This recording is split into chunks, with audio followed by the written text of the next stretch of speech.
We need to discuss women's basketball right now. I want y'all to let me know how tapped in y'all are with the women's basketball right now. It's popping. The women are just going crazy with the college basketball. Somebody in the chat, let me know. Let me know if y'all are tapped in with the NCAA women's tournament. Earlier tonight, Dawn Staley and her team, South Carolina Gamecocks, they just demolished, they demoralized North Carolina State. Like me, I've been watching women's college basketball since I was a kid. Anyway, I'm in my 30s now. I've been watching for a long time. Diana Taurasi is where I got hit. Actually, my first professional at a sports game that I ever been to. Well, no, I'm lying. My first professional basketball game I ever been to was WNBA in 1998. Right. So I've been tapped in with women's basketball since I was a kid. I always liked the college, especially I've been a UConn fan since back then. So the women's side has always been good, but I'm glad that it's popping right now. Let me see what it say. I think this is healthy for hip hop because we know the battle will never end with violence. And let's not forget what Common did to Drake. I know for sure industry heads told Drake don't do it. That's a take. I'm not gonna lie. Drake didn't like get demolished by Common. Let's be clear about that. Like Drake, they rapped at each other. He didn't get demolished by Common, and that's just another one. Seemed like they was beefing over Serena Williams. Is that what they was beefing over? Like everybody that beef with Drake gonna beef about a woman. Excuse me. But anyway, let's get back to the basketball tip. Oh. All right, hold on. Before I get to the basketball, let me talk about what Self-Made just said. I guess we're on different sides of Twitter algorithm. Everyone is calling out Cole for not having one classic album. Now, we definitely on different sides of Twitter if that's what your side is saying, because most people recognize Forest Hill Drive as his only classic album. Personally, I wasn't a fan of Forest Hill Drive because I wasn't around when that joint dropped. I never really got into it. I never cared about it. To me, KOD is his best album. But if people are saying he does not have one classic album, I think that's what Academics was getting into when Academics was saying J. Cole, of all people, to try to clown about their albums, Kendrick is the wrong one. You can't clown Kendrick about his albums. His albums are way better than all of everything that you ever put out. Personally, I agree. I like all of Kendrick's albums better than any J. Cole album. However, a lot of people love J. Cole's album. So I don't know about, but I do know that Academics was right. Cole can't clown Kendrick's albums. That's just not, that don't even make sense. Those two things don't even go together. Saying his albums is trash, like that don't even go together. So shout out to you, Self-Made, and the people that's saying that. But now, South Carolina women, they beat the brakes off of NC State, right? Let's go look at the final score was 78-59.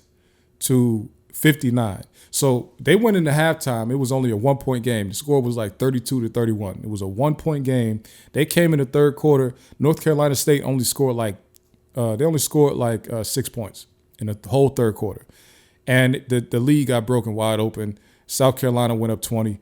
And North Carolina State never recovered. And I've been telling people for a while now, the reason that I know South Carolina is about to win it all, and I don't care how many threes Caitlin Clark need. If Iowa makes it to the championship, Caitlin Clark is going to have to score 60 points to beat South Carolina.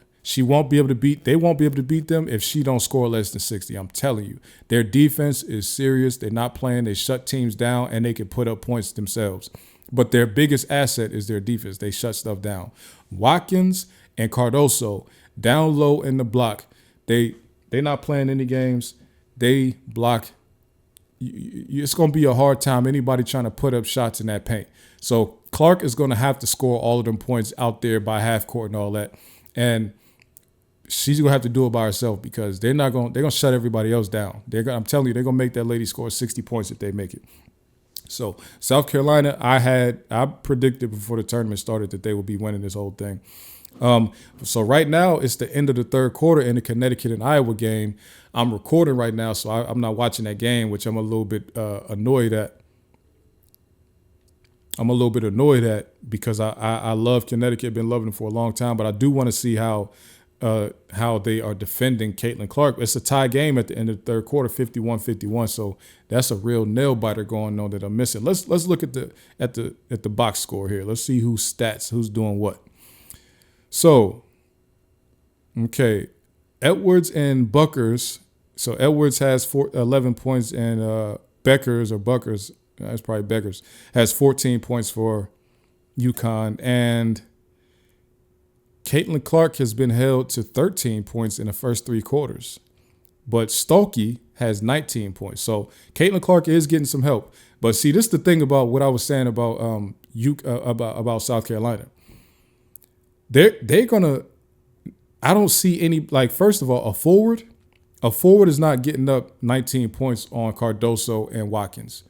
You're not going to do it. Y'all going to have to score on South Carolina at the perimeter. You're going to have to make a bunch of threes. And they guard at the 3 too. When in the Elite Eight game, South Carolina was playing, I forget who they was playing. They started the game out playing full court defense. They was pressing from the beginning of the game. That's how South Carolina gets down. So even thinking that you're about to just hit a bunch of threes on them is unlikely also, because they defend full court and they have the stamina to do it. That's their thing, is defense. Their thing is defense, and they're the number one 3-point shooting team in the country. So it's just really crazy.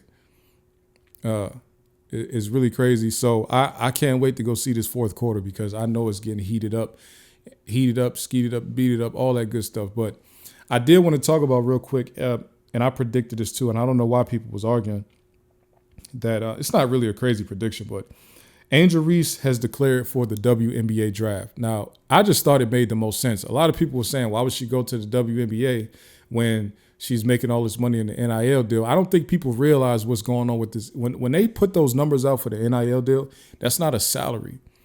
That's the amount of money total combined with all the deals that they've had their entire college career. So when you see that $1.8 million, that's all the deals combined.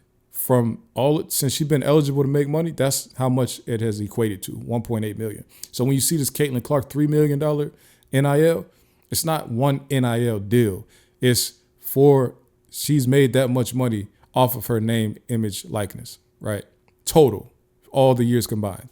So you can't tell me that people really thought that Angel Reese was not going to make more money than that in endorsement money when she went to the WNBA.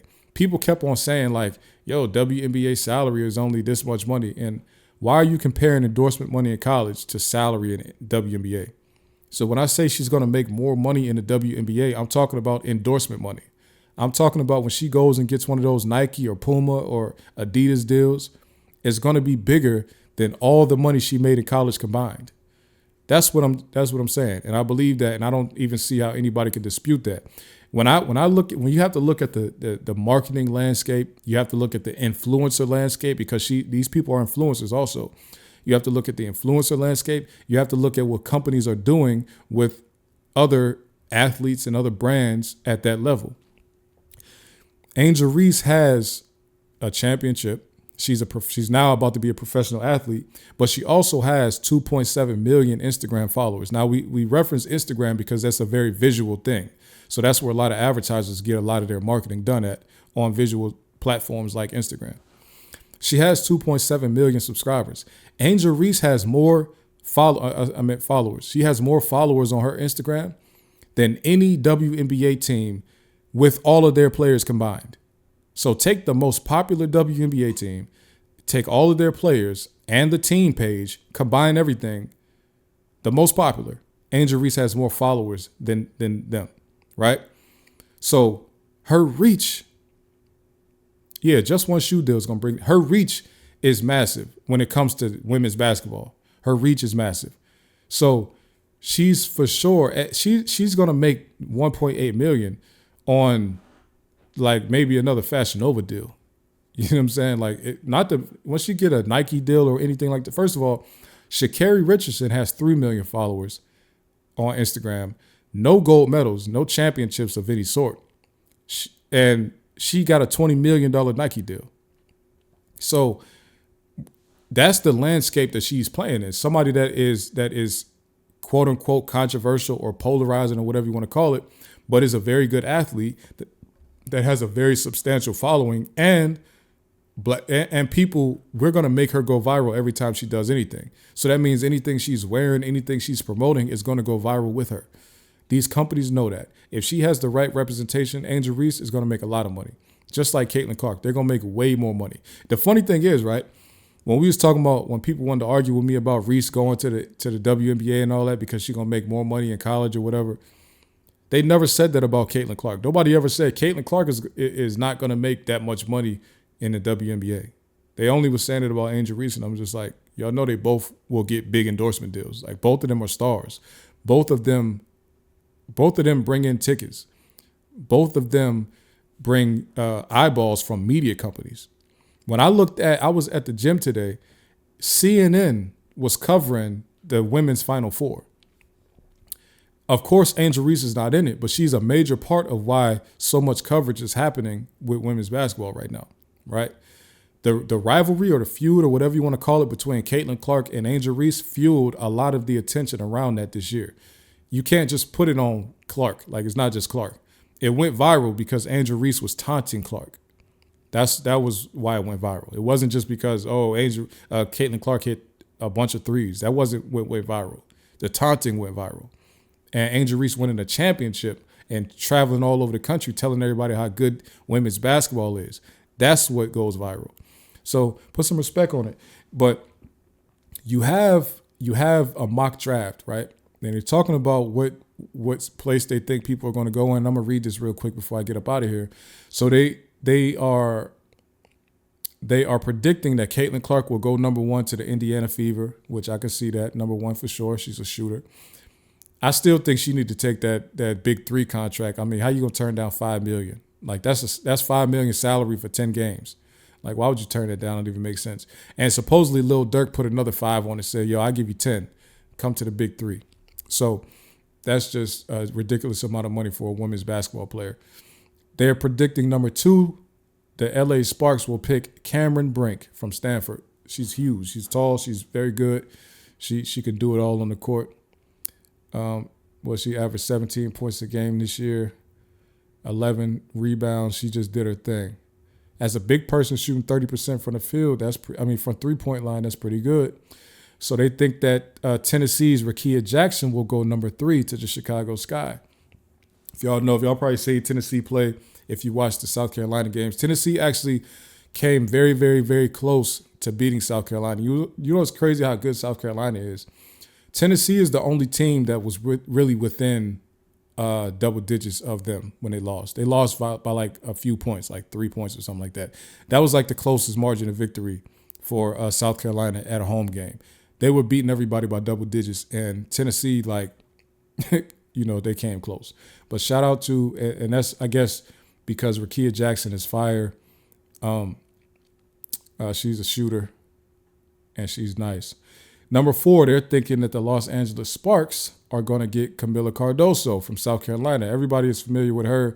She's the one that got into the fight with Flau'jae. Not really a fight, but she pushed her. Flau'jae went flying, all that good stuff. So Cardoso is the monster that South Carolina has clogging up the paint, making it so that nobody's getting up any easy layups. So if y'all haven't been watching, like, this is really a fire class that we could follow into the WNBA. They have at the 5th pick Dallas Wings Alyssa Peely from Utah. I've seen her play too. She's big up in there. Let's see. She averaged 21 points, 6.5 rebounds, and 2 assists, doing her thing. Shout out to her. They are predicting that the Washington Mystics will pick Angel Reese at number 6. So Angel Reese at number 6 that's pretty good for her. Aaliyah Edwards from UConn, they're predicting to go to the Minnesota Lynx.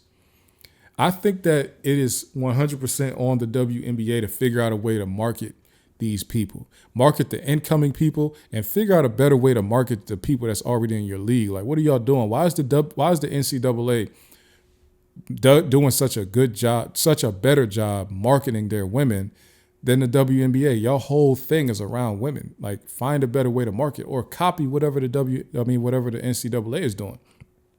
First of all, WNBA is playing during football season. I don't care what's going on. Nobody's choosing the WNBA over football. I don't care if y'all play 2 days after the football games. It's football season. America is in football mode. Like, this just is what it is. Like, you got college, you got high school, you got professional. All of these different levels of football is bigger than the WNBA. Okay? There's no way around it. This is America. America's game is football. It's just the beginning and end of it. You understand? So first, shift the league. Play during basketball season. There's really no reason not to. First of all, that's the college women, they play during basketball season because our minds were programmed to know, all right, it's basketball season. I'm going to watch basketball now when it's wintertime, spring, when it's late fall, wintertime, now I'm in basketball mode. Like, I could do this now. We'll watch it one of these days during the week. Y'all really have no reason to be playing during the summer. I don't understand that. I don't know if the NBA thought, like, let's have our women's league play during a time when nobody else is playing, but no, people are getting hyped for football season. They want to see what their new incoming rookies are doing. They want to see what's going on with the new free agent we signed. They want to see what off-season trades is happening. Like, people would rather watch ESPN all day to watch teams practice than watch a WNBA game. And I'm not just saying I don't think it has much to do with the women. I think it has to do with the management of the league. You see what I'm saying? So, yeah, like, people will watch a football documentary before they watch a WNBA game. Like, they're just not doing a good job marketing. So please, y'all, WNBA, if y'all are watching this, do not drop the ball with this incoming group of rookies that y'all have. Y'all are being gifted just because normally in college basketball, you normally have just like one standout that's like head and shoulders above everybody else. And this class right here, you got a bunch of killers. You got to capitalize off that, man. You have to. As much attention as Angel Reese was getting, and for them to have 5 other people that's projected to get picked before her, that's telling you that you have a fire class coming in. You see what I'm saying?